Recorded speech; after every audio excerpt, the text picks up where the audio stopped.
Hey guys, welcome back to another episode on how to log in. In this video, I will show you how you can get logged into your Facebook app. Now before we start the video, if you're new to our channel, subscribe and hit the notification bell so that you won't miss any future upcoming videos from our channel. Now let's get into the video. Firstly, you need to open up your Facebook app on your device.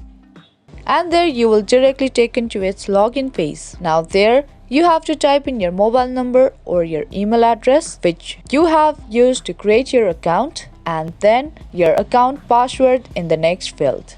Now type in your mobile number or email address and then your password correctly.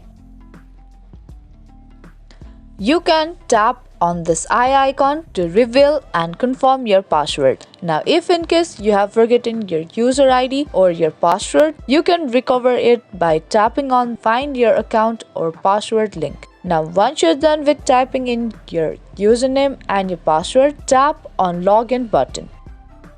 And once you tap on login button, you will get logged into your Facebook account.